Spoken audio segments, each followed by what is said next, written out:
Hai, assalamualaikum warahmatullahi wabarakatuh. Kembali lagi dengan Bu Bella. Di sini kita akan belajar IPA melanjutkan materi yang kemarin, yakni kita akan belajar tentang sistem pencernaan pada manusia.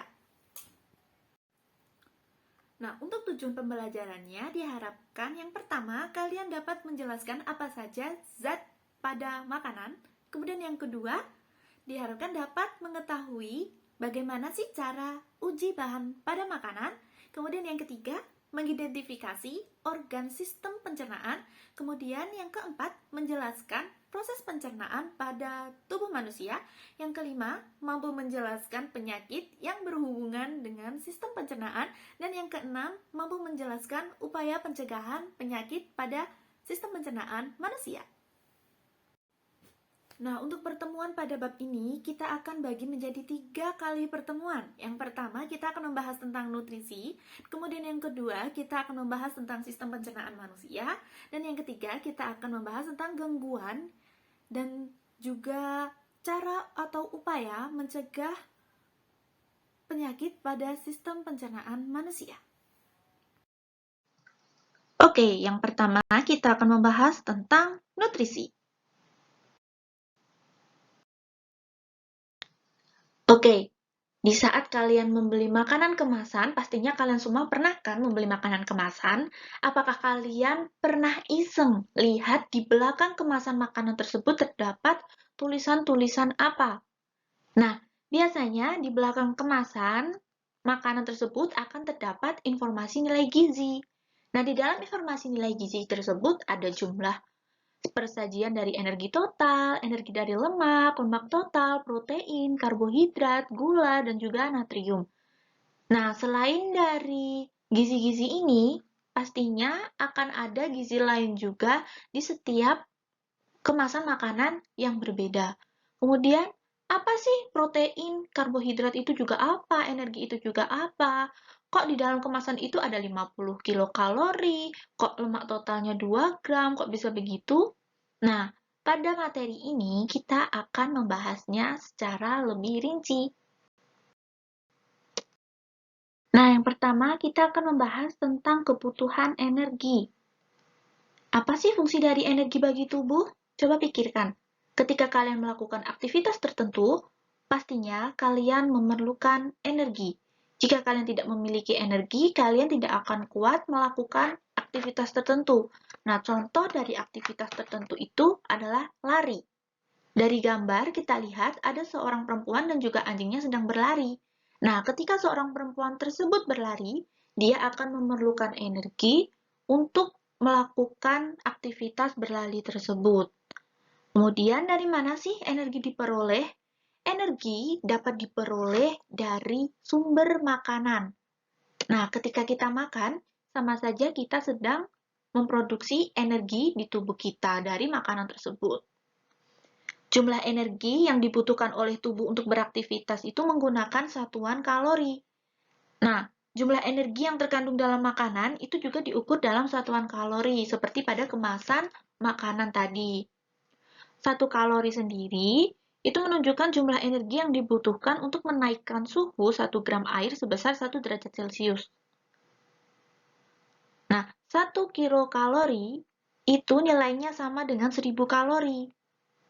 Dan 1000 kalori itu juga sama nilainya dengan 4200 joule. Nah, untuk mengetahui jumlah kalori yang terkandung dalam setiap gram makanan itu, kita dapat menggunakan alat yang dinamakan dengan kalorimeter. Energi yang dibutuhkan untuk aktivitas metabolisme tubuh setiap manusia itu berbeda, di mana ketika manusia 1 dan juga manusia 2 melakukan aktivitas tertentu, mereka akan memerlukan energi yang berbeda. Nah, adapun faktor yang mempengaruhi kebutuhan energi tersebut, yakni ada faktor usia, faktor jenis kelamin, dan juga ada aktivitas apa yang dilakukan. Nah, coba perhatikan tabel energi berikut ini. Nah, ketika kalian berjalan naik tangga, energi yang kalian perlukan itu adalah sebanyak 1100 kilokalori. Dan ketika berlari, energi yang dibutuhkan ada 570 kilokalori. Nah, dari kedua aktivitas ini, kalian akan memerlukan energi yang berbeda, di mana energi tersebut sesuai dengan keberatan atau kemudahan dari aktivitas yang kalian lakukan. Contohnya, dari berjalan naik tangga dan juga berlari, itu kalori yang kalian butuhkan akan lebih banyak ketika kalian naik tangga dibandingkan ketika kalian berlari. Nah, keseimbangan energi dapat terjadi ketika kalori yang masuk dalam tubuh itu nilainya sama dengan kalori yang keluar. Nah, maksud dari kalori yang masuk ini itu adalah ketika kita makan. Sedangkan pada kalori yang keluar itu ketika kita melakukan aktivitas. Ada dua macam perlakuan, di mana ketika kalori yang masuk atau ketika kita makan itu lebih banyak dibandingkan dengan kalori yang keluar. Ini tuh dinamakan dengan keseimbangan energi positif. Karena apa? Ketika kalori itu masuk lebih banyak, kita melakukan aktivitas pastinya akan memerlukan kalori tersebut itu tadi atau energi tersebut. Nah, tentunya kita tidak akan menggunakan semua energi itu karena tergantung aktivitas apa yang kita lakukan. Nah, sisa dari energi tadi akan disimpan dalam bentuk lemak sehingga dapat dinamakan dengan keseimbangan energi positif. Nah, ketika kalori tersebut masuk lebih kecil dari kalori yang keluar atau makanan yang kita konsumsi itu lebih sedikit dibandingkan dengan aktivitas yang kita lakukan. Contohnya, kita makan sedikit, tapi kita lari sangat jauh. Pastinya itu akan menjadi keseimbangan energi negatif karena kita tidak akan menyisakan energi itu tadi dalam bentuk lemak. Oke, kita masuk ke jenis nutrisi. Jadi, apa sih nutrisi atau gizi itu? Nah, gizi atau nutrisi merupakan zat yang dibutuhkan makhluk hidup sebagai sumber energi, mempertahankan kesehatan, pertumbuhan, dan untuk berlangsungnya fungsi normal pada jaringan dan juga organ pada tubuh. Nutrisi sendiri itu dibagi menjadi dua, ada nutrisi organik dan juga nutrisi anorganik.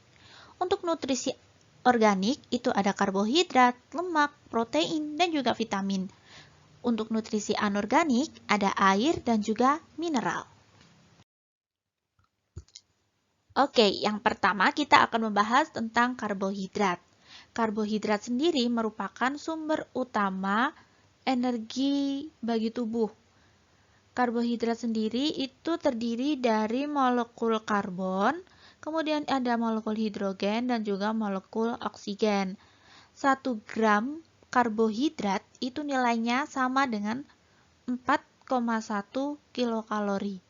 Atau dengan kata lain, 1 gram itu akan menghasilkan 4,1 kilokalori energi. Terdapat 3 jenis karbohidrat, ada gula, pati, dan juga serat. Gula sendiri merupakan karbohidrat yang sederhana. Gula dapat ditemukan pada buah-buahan, madu, dan juga susu. Sedangkan untuk pati dan serat ini merupakan karbohidrat yang kompleks. Nah, pati dapat ditemukan di biji-bijian dan juga umbi-umbian seperti kentang. Serat sendiri itu bentuknya adalah seperti selulosa. Nah, biasanya serat ini ditemukan di dinding tumbuhan. Nah, makanan yang mengandung sumber serat itu ada roti gandum, kacang-kacangan, sayuran, dan juga buah-buahan. Nah, serat ini tidak dapat dicerna oleh saluran pencernaan, sehingga akan dikeluarkan sebagai feses. Serat ini bukan merupakan sumber energi. Nah, ketika kalian mengkonsumsi karbohidrat secara berlebihan, itu akan menyebabkan penyakit diabetes atau penyakit gula. Oke, materi selanjutnya adalah lemak. Lemak atau lipid diperlukan tubuh karena dapat menyediakan energi sebanyak 9,3 kilokalori atau gram. Lemak sendiri dapat melarutkan vitamin A, vitamin D, dan juga vitamin E dan K. Nah, lemak sendiri juga menyediakan asam lemak esensial bagi tubuh manusia. Lemak ini merupakan unit penyimpanan yang baik untuk energi. Ketika tubuhmu kelebihan energi dari makanan yang kamu makan, maka energi tersebut akan diubah menjadi lemak dan disimpan untuk digunakan pada waktu tertentu. Berdasarkan struktur kimianya, lemak dibagi menjadi lemak jenuh dan juga lemak tak jenuh. Nah, untuk kelebihan lemak jenuh dapat menyebabkan penyakit stroke. Selanjutnya adalah protein. Protein sendiri dibutuhkan untuk pertumbuhan dan juga menggantikan sel-sel tubuh yang mati. Selain itu, protein juga berperan dalam pembuatan enzim dan juga hormon, dan pembentukan antibodi atau sistem kekebalan tubuh. Protein berdasarkan asalnya dibedakan menjadi dua, yakni ada protein hewani dan juga protein nabati. Protein hewani dapat berasal dari ikan, daging, telur, dan juga susu. Sedangkan untuk protein nabati dapat ditemukan pada kacang-kacangan. Selanjutnya adalah vitamin. Vitamin diperlukan untuk mengatur fungsi tubuh dan juga mencegah beberapa penyakit. Vitamin dikelompokkan menjadi dua, ada vitamin yang larut dalam air dan juga vitamin yang larut dalam lemak. Untuk vitamin yang dapat larut dalam air itu ada vitamin B dan juga C.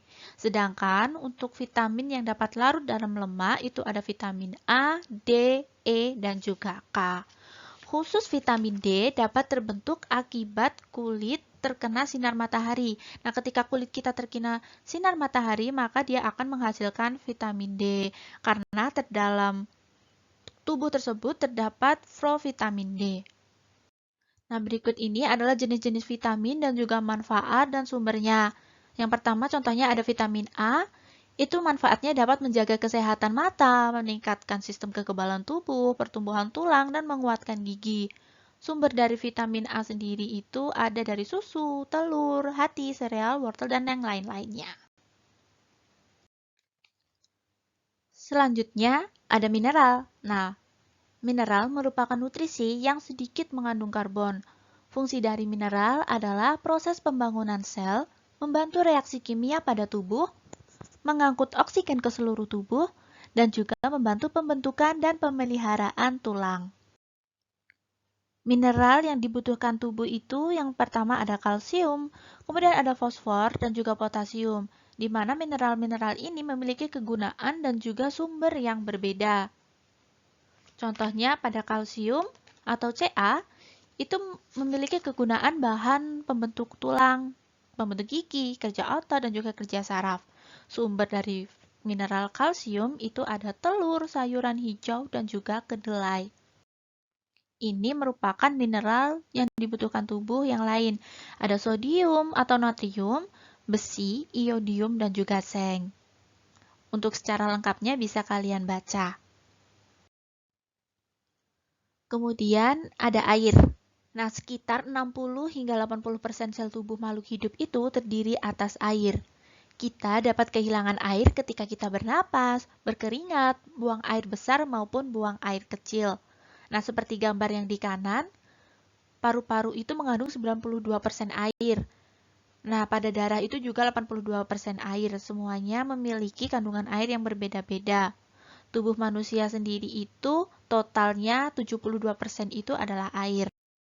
Fungsi air sendiri itu, air dapat dibutuhkan tubuh sebagai pembentukan sel dan juga cairan tubuh. Selain itu, air juga dapat berfungsi sebagai pengatur suhu tubuh, pelarut zat-zat gizi lain, dan pembantu proses pencernaan makanan.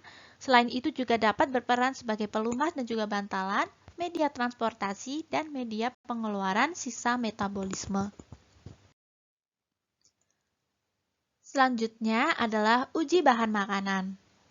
Nah, kandungan nutrisi dalam bahan makanan ini dapat diketahui dengan menggunakan indikator uji makanan atau biasa disebut dengan reagen. Nah, berikut ini adalah reagen untuk mengetahui nutrisi dalam bahan makanan. Nah, yang pertama ada amilum atau karbohidrat. Nah, untuk mengetahui bahan makanan tersebut mengandung amilum atau karbohidrat, kita dapat menggunakan reagen Lugol atau kalium iodid atau dengan betadin. Nah, ketika makanan tersebut kita hancurkan, kemudian kita tetesi dengan ketiga reagen ini, maka ketika makanan tersebut mengandung amilum, dia akan berubah berwarna biru tua. Nah, yang kedua ada gula. Nah, untuk gula ini caranya kita larutkan cairan gula, kemudian kita apikan. Nah, ketika kita apikan ini, larutan gula itu akan kita beri dengan reagen Benedict atau Fehling A dan juga Fehling B. Nah, ketika makanan tersebut mengandung gula, maka larutan itu akan berubah warna menjadi biru kehijauan atau kuning sampai merah bata. Nah, yang ketiga ada protein. Protein dapat kita uji dengan reagen Milon atau Biuret. Nah, ketika makanan tersebut mengandung protein, maka larutan dari makanan akan berubah menjadi merah muda hingga ke warna keungu-unguan. Memasuki materi yang kedua, yakni tentang struktur dan juga fungsi sistem pencernaan pada manusia. Nah, bagaimana sih makanan bisa diproses dalam tubuh? Jadi, proses makanan dalam tubuh itu ada 4 tahap. Yang pertama ada ingesti atau ketika kita memasukkan makanan pada mulut. Kemudian ada digesti atau pencernaan. Nah, pencernaan sendiri merupakan proses memecah makanan menjadi molekul-molekul kecil sehingga dapat diserap oleh tubuh melalui pembuluh darah. Nah, selanjutnya molekul-molekul yang kecil tadi itu akan diabsorpsi atau diserap oleh usus, di mana akan dipilih mana molekul yang diperlukan atau yang tidak diperlukan. Nah, molekul yang diperlukan akan diserap, sedangkan molekul-molekul yang tidak diperlukan akan dikeluarkan atau masuk ke tahap defekasi atau pengeluaran. Jadi, molekul-molekul yang tidak diperlukan tadi pada tahap pengeluaran ini dapat berupa keringat dan juga urin. Selain itu juga dapat berupa feses. Nah, ada 2 macam pencernaan makanan, yakni ada pencernaan mekanis dan juga pencernaan kimiawi. Nah, untuk proses pencernaan mekanis itu merupakan ketika makanan kita kunyah menjadi ukuran yang lebih kecil. Sedangkan pada pencernaan kimiawi itu memerlukan zat kimia. Nah, zat kimia tersebut adalah berupa enzim. Nah, enzim itu akan membantu mekanisme pencernaan sehingga dapat merubah menjadi zat kimia lain.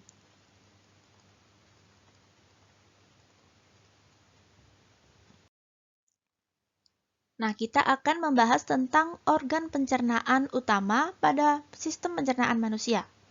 Sistem pencernaan manusia terdiri atas organ utama, yakni berupa saluran pencernaan, dan organ aksesori atau organ tambahan. Nah, apa sih saluran pencernaan? Saluran pencernaan merupakan saluran yang dilalui bahan makanan yang dimulai dari mulut, kemudian masuk ke kerongkongan, ke lambung, kemudian ke usus halus, ke usus besar, ke rektum, dan berakhir di anus.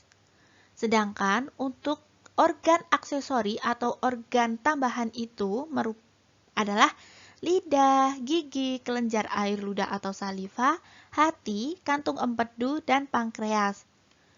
Di mana organ aksesori ini dapat membantu pencernaan secara mekanis dan juga secara kimiawi. Selanjutnya, ini adalah merupakan gambaran dari sistem pencernaan pada manusia. Di sini ada mulut, nah kemudian juga ada kelenjar air ludah, masuk ke kerongkongan, selanjutnya kita masuk ke lambung, setelah itu ada usus halus, usus besar, dan masuk ke rektum dan anus. Di sini juga ada hati. Nah, di belakang sini ada pankreas dan juga saluran empedu. Yang pertama, kita akan membahas mulut. Di dalam mulut terdiri dari gigi, lidah, dan juga kelenjar air liur atau saliva. Air liur mengandung mukosa atau lendir, di mana air liur itu juga mengandung senyawa yang berfungsi untuk antibakteri. Di dalam air liur juga terdapat enzim amilase atau dikenal dengan enzim betialin. Enzim ini berfungsi memecah molekul amilum menjadi molekul maltosa. Di dalam mulut juga terjadi pencernaan secara kimiawi dan juga mekanis. Pencernaan kimiawi dibantu oleh enzim, sedangkan pada pencernaan mekanis dibantu oleh gigi. Ini merupakan struktur dari mulut. Ada bibir, kemudian ada langit-langit atas, ada nula, kemudian ada lidah, gigi geraham, gigi taring, dan juga ada gigi seri. Selanjutnya adalah kerongkongan atau esofagus. Nah, ketika makanan yang sudah dikunyah mulut itu akan disebut sebagai dengan bolus. Nah, bolus itu nanti diumpamakan dengan warna hijau ini. Dari mulut, bolus akan didorong oleh lidah masuk ke dalam esofagus atau kerongkongan. Nah, di dalam esofagus atau kerongkongan ini terdapat epiglotis, di mana epiglotis ini berfungsi untuk menutup ujung saluran pernapasan atau laring agar makanan tersebut tidak dapat masuk ke saluran pernapasan ini. Nah, epiglotis ini juga berperan untuk menghindari kesedak. Makanya ketika kita makan, kita tidak boleh makan sambil berbicara kan? Karena ketika berbicara, epiglotis ini akan membuka dan juga menutup. Nah, ketika kita makan sambil berbicara, otomatis ketika kita bernapas, epiglotis akan membuka. Ketika kita bicara, epiglotis akan membuka. Nah, ketika epiglotis membuka, maka makanan tersebut akan masuk ke epiglotis sehingga menimbulkan kesedak. Nah, setelah itu, bolus akan masuk ke esofagus, di mana di esofagus ini terdapat gerak-gerak otot dari kerongkongan. Nah, gerak otot tersebut disebut dengan gerakan peristaltik. Nah, ini ketika esofagus relaksasi dan ini ketika esofagus berkontraksi. Setelah bolus tersebut melalui esofagus, dia akan menuju ke lambung.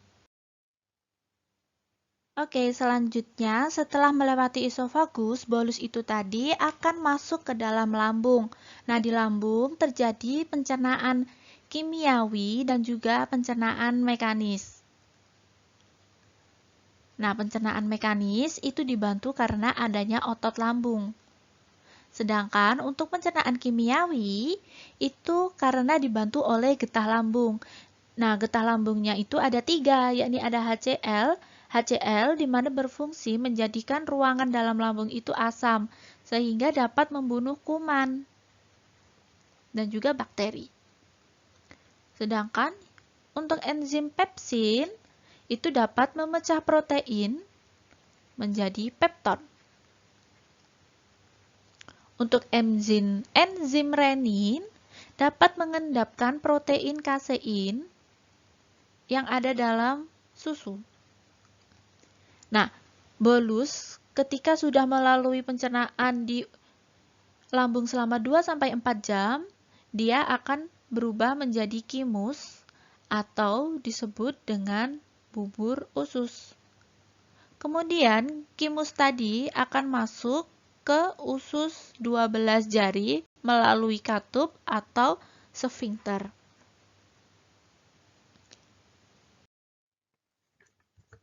Kimus dari lambung akan masuk ke usus halus. Usus halus sendiri terbagi menjadi usus 12 jari, usus tengah, dan juga ada usus penyerapan atau ileum. Nah, setiap usus ini memiliki panjang yang berbeda-beda. Nah, yang pertama, Thymus tadi akan masuk ke usus 12 jari atau duodenum. Di dalam duodenum ini terhubung dengan saluran, yakni saluran pankreas dan juga saluran kantung empedu. Nah, pankreas sendiri itu menghasilkan getah, yakni ada enzim lipase, enzim amilase, dan juga enzim tripsin. Enzim lipase sendiri berfungsi untuk mencerna lemak menjadi asam lemak dan juga gliserol. Sedangkan untuk amilase berfungsi untuk mencerna amilum menjadi maltosa. Untuk enzim tripsin mengubah protein menjadi polipeptida. Nah, untuk getah empedu yang dihasilkan oleh hati akan mengemulsikan lemak sehingga lemak tersebut dapat larut dalam air.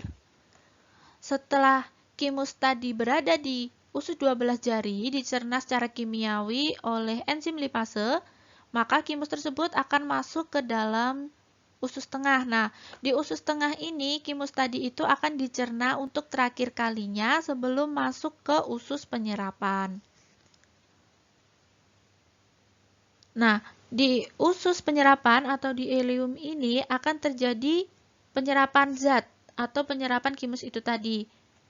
Nah, seperti yang diserap itu ada glukosa, vitamin, kemudian ada asam amino dan juga mineral. Itu akan diserap oleh villi usus halus. Kemudian dibawa menuju hati dan diedarkan ke seluruh tubuh. Nah, glukosa akan disimpan dalam bentuk glikogen. Asam lemak, gliserol, dan juga vitamin yang larut dalam lemak setelah diserap oleh villi akan dibawa oleh pembuluh getah bening menuju hati dan disimpan dalam jaringan lemak. Kemudian bagaimana sih penyerapan pada usus ileum itu tadi terjadi? Nah, struktur usus manusia itu memiliki lipatan-lipatan seperti ini. Nah, lipatan-lipatan ini itu berfungsi untuk memperluas bidang penyerapan.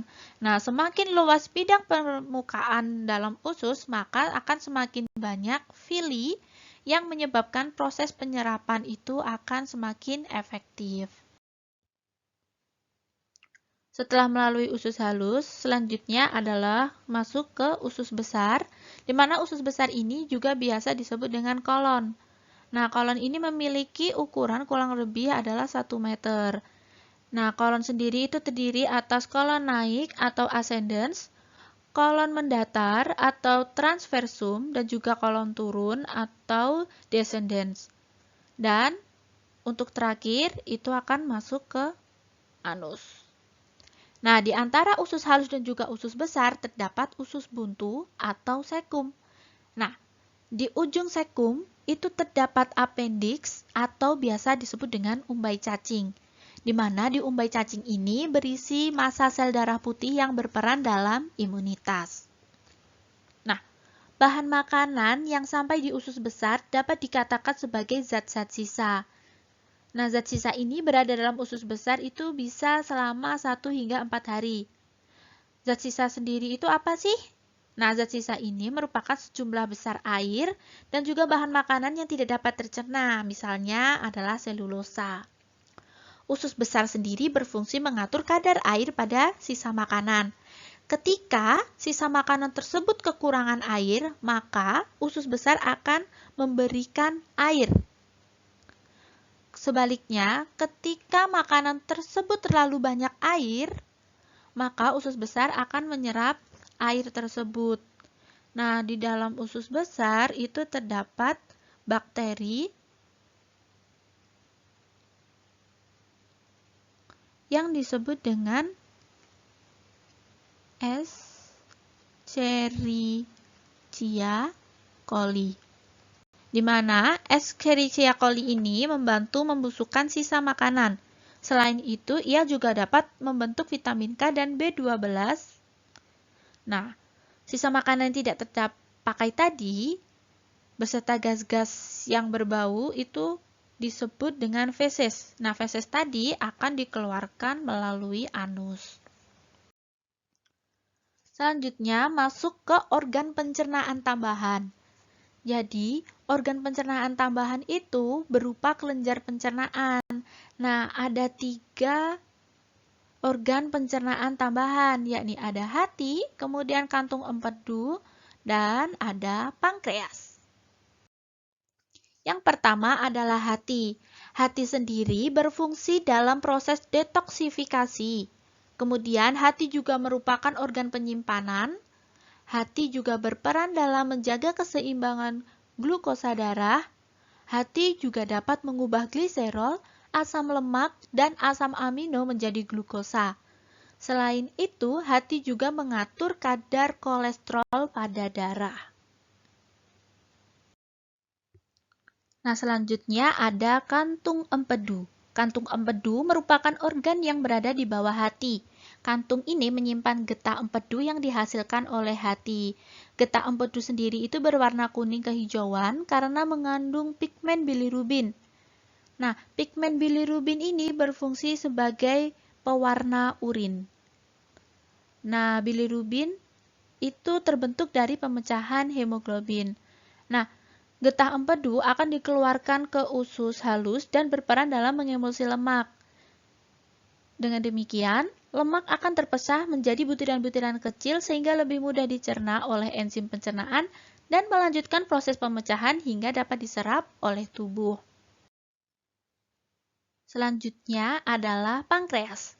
Pankreas sendiri merupakan organ yang berada di balik perut atau di belakang lambung. Ini pankreas.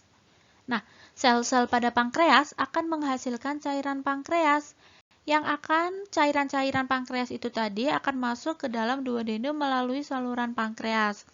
Nah, pankreas sendiri merupakan kelenjar endokrin yang menghasilkan hormon insulin.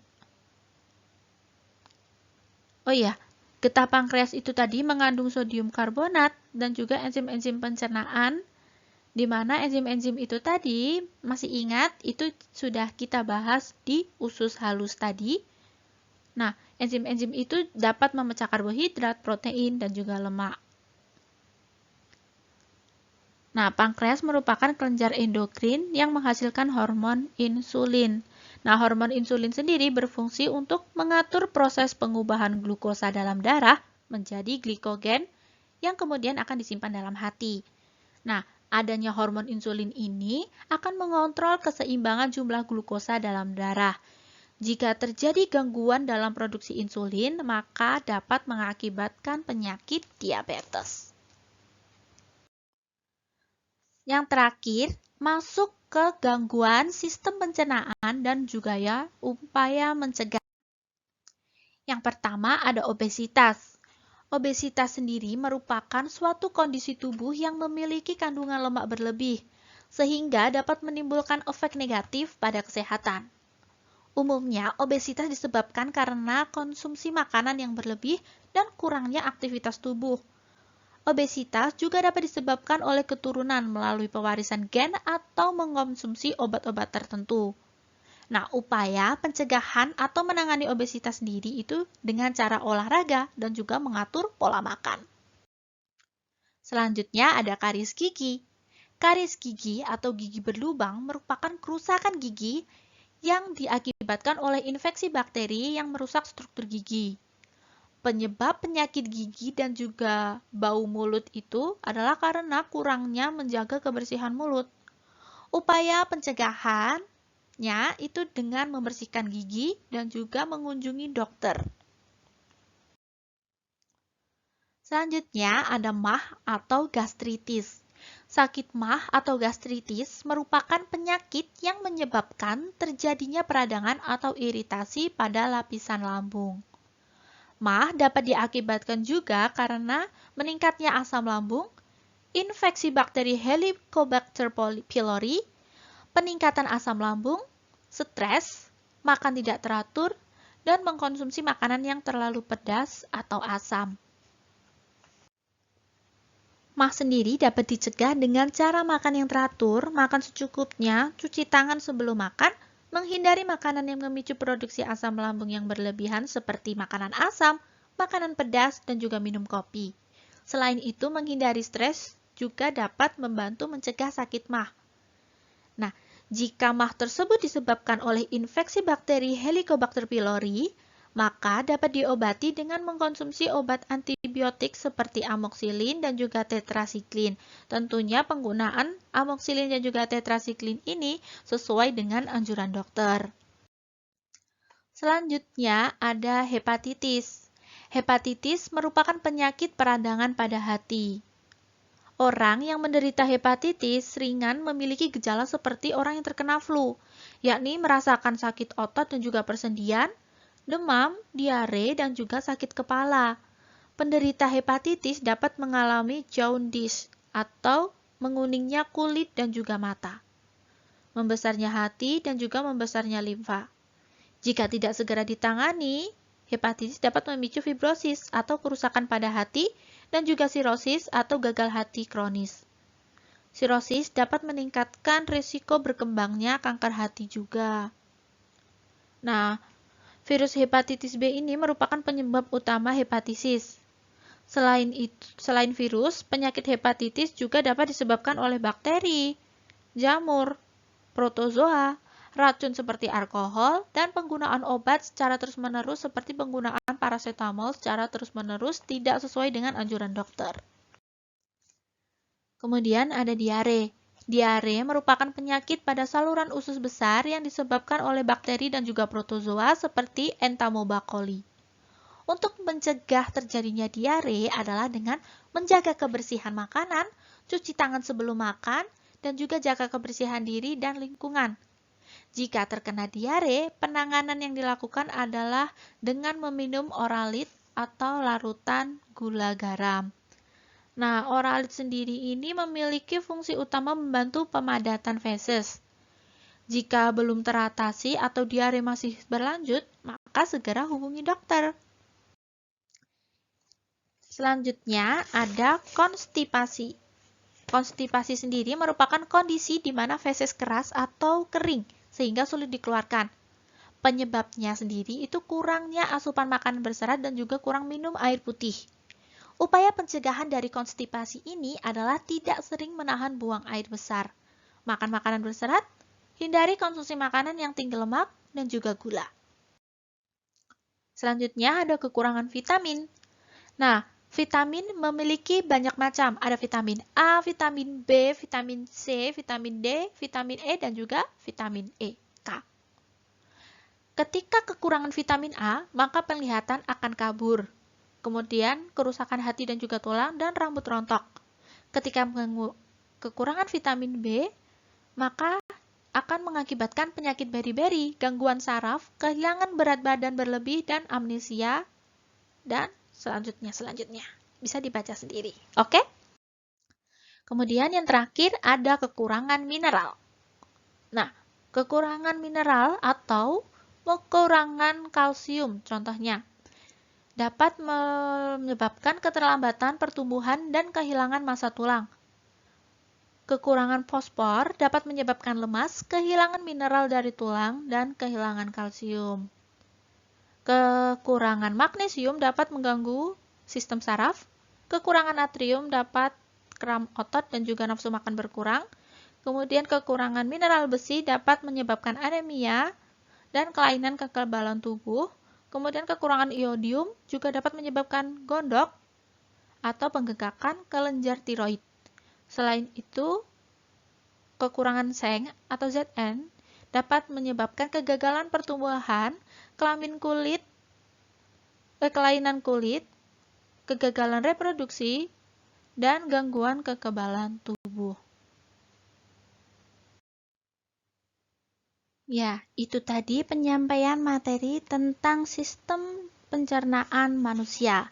Jika ada pertanyaan, bisa ditanyakan secara langsung ke Ibu Guru ya. Mohon maaf jika Ibu Guru salah kata. Terima kasih. Wassalamualaikum warahmatullahi wabarakatuh. Sampai jumpa lagi.